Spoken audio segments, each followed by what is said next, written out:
Hi guys, I want to, the life is not working, so I'm going to just do a video. And today is about your heroic journey.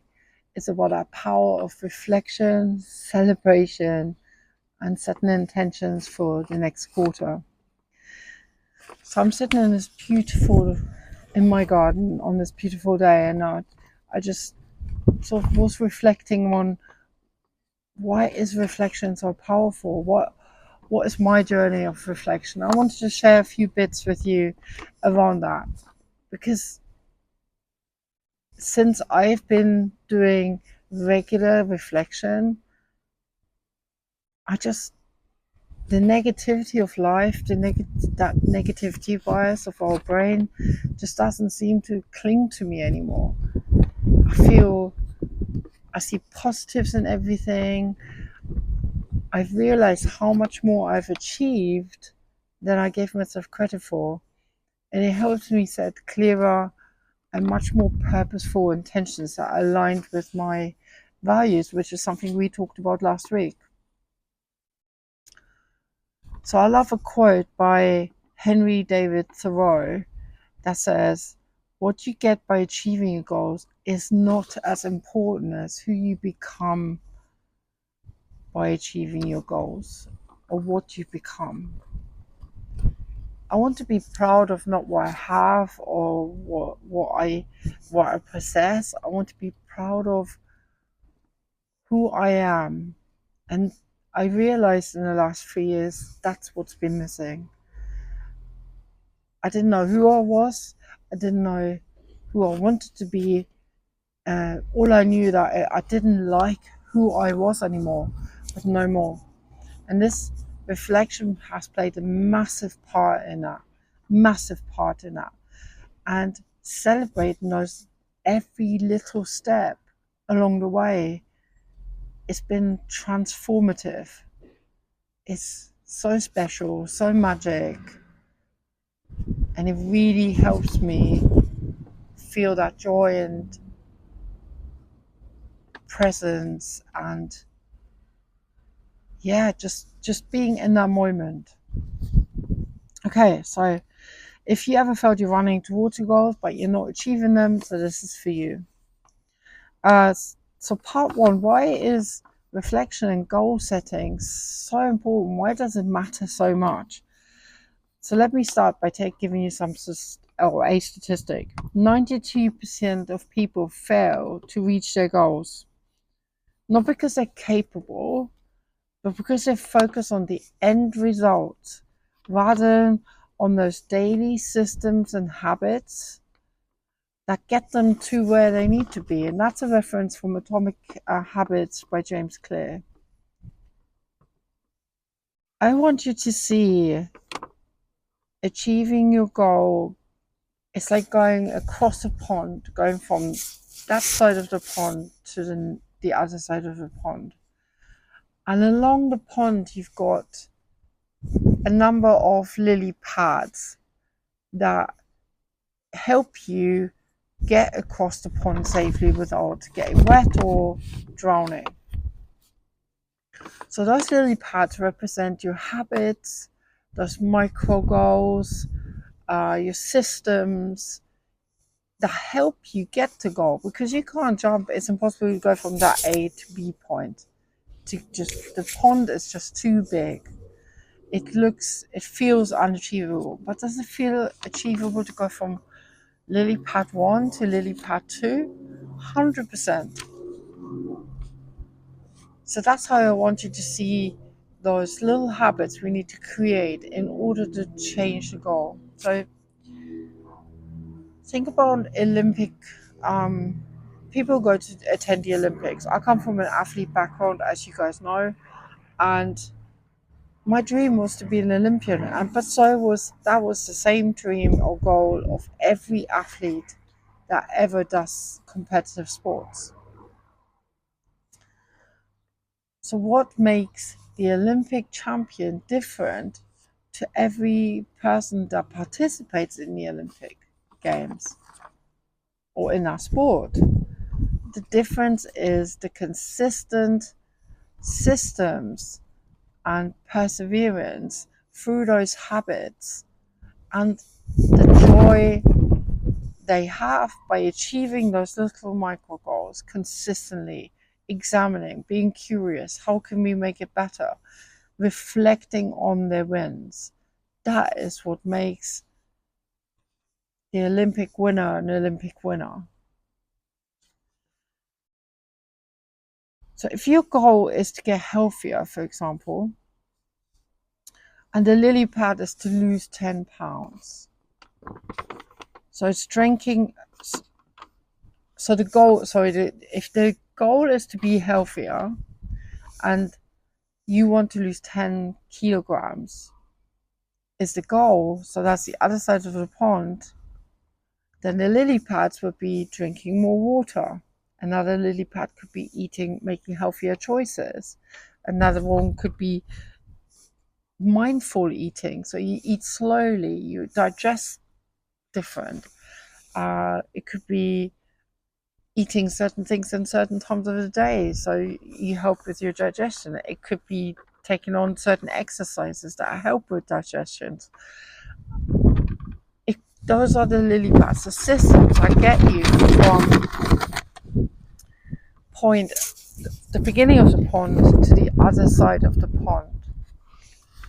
Or if your goal is career growth, then the lily pad, the end goal is to be promoted. You want to get promoted to that next level.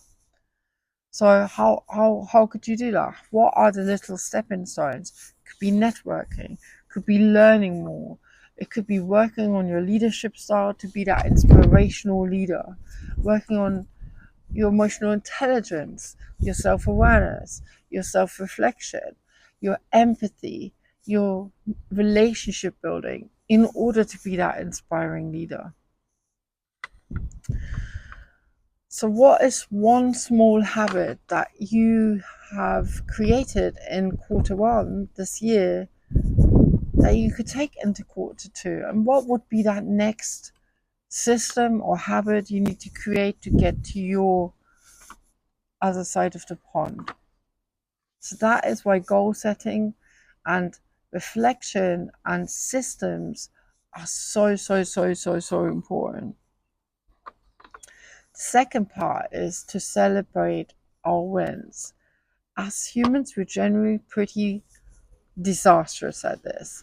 We minimalize wins. We like, oh well, that was great, but it wasn't still good enough. Or yeah, that was what. Yeah, I ate apple healthy today, but what is the big deal? By not celebrating, we diminish the importance of this stepping stone, of this lily pad to our brains, and therefore it becomes it literally, the brain doesn't realize how important this goal gets to you, and therefore your motivation will waver. So celebration is absolutely massive, and that is one thing I've really, with the power of reflection, that really has helped me.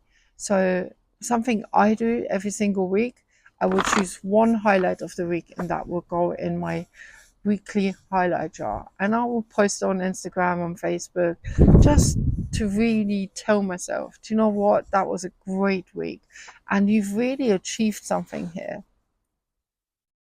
So what is it you do? So just take one moment and think of something that you are proud of that you've achieved in quarter one.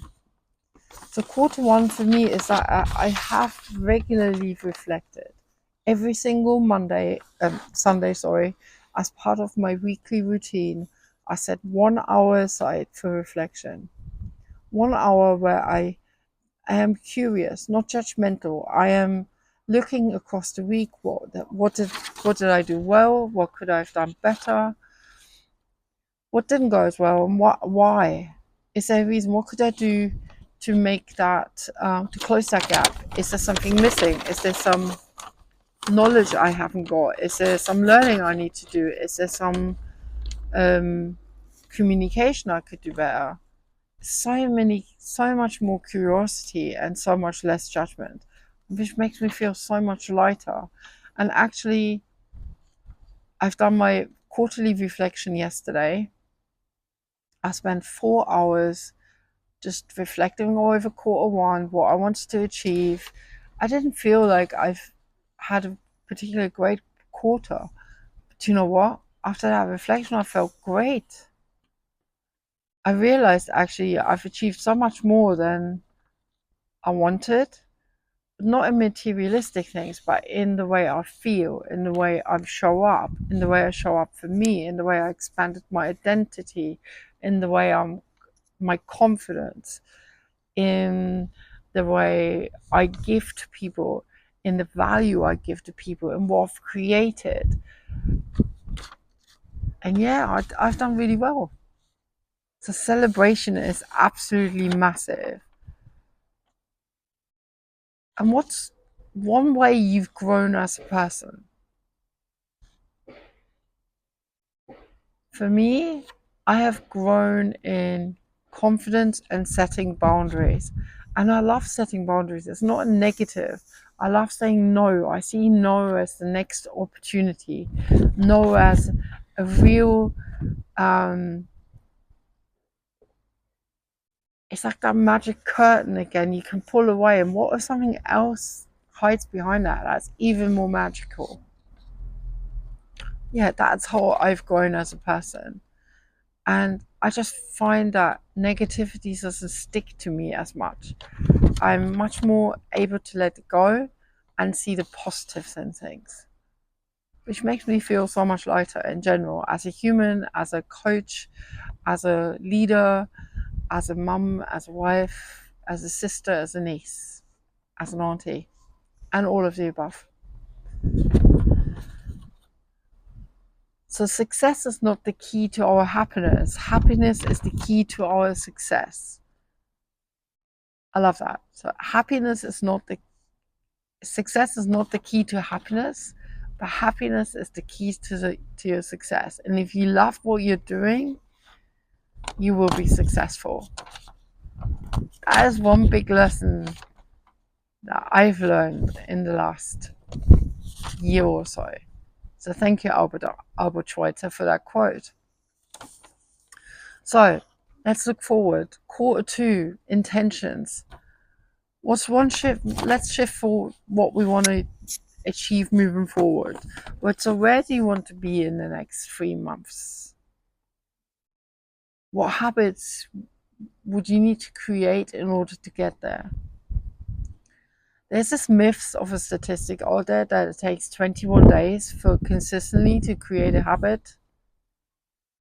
I've researched this and it's actually 66 days. So it's a long time because our brain needs to be repetitively reminded of why this is easy, fun, satisfying, and rewarding to do. And then it will love doing it. And how will you keep yourself accountable? That is where those weekly reflection sessions are so fun and rewarding and celebrative and just give me so much clarity. So the difference between people who set goals and people who achieve goals is having a plan and sticking to the systems that we create to achieve that plan. Because we don't rise to the levels of our goals, we fall to the levels of our systems, as James Clear says in Atomic Habits. If you've never read that book, I suggest you read it. So what's one key insight from quarter 1 you're carrying into quarter 2? One key insight I take from quarter 1 is just be me. Don't try and be anything else. Don't try and fit in. Trust that my story has got value to give. I am an exceptional coach. I love being alive. I'm grateful for the people around me. I am always learning, always seeking and seeing opportunities. And I love seeing, and there's nothing more that lights me up than seeing people empowered, seeing people really make life live for them, not to them. Yeah, that's what lights me up. It's being those heroes to your story. I keep coming back to that. Be your superhero in your movie. Okay, so celebrate how far you've come. Set intentional habits, not just big goals. Set those lily pads to get across the pond. Share your insights. So drop me a comment, drop me what you've learned in quarter 1.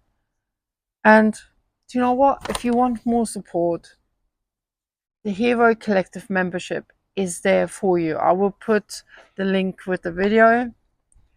This is a collective where it's no major, you do not have to spend time on it. I will give you a weekly resource to keep you on your path, to keep you resourceful, to keep you aligned, to keep you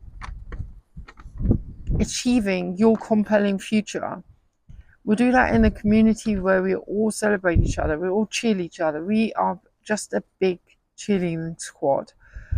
And you feel more energized, more value, more aligned, more balanced, and just bloody awesome. That's why I've created the Hero Collective. So again, I will put the link in there. If you want to know more, just check it out. Join the list. You'll get a few emails just to let you know what the Hero Collective is all about. And I'd love for you to join. So this week, I created a resource just to help people to reflect completely, and all for the cost of your less than your daily coffee habit a month. I've purposely made it low cost, so you can't say no. I needed that in my life probably 15 years ago, and I would have made some smarter choices, felt more empowered, found myself earlier, and lived life for me, showing up for me rather than expecting everybody else to show up for me and feeling abandoned in the process. So, what are you waiting for? Reflect, celebrate, set intentions, and if you want help, join the Hero Collective. I see you next week. Bye.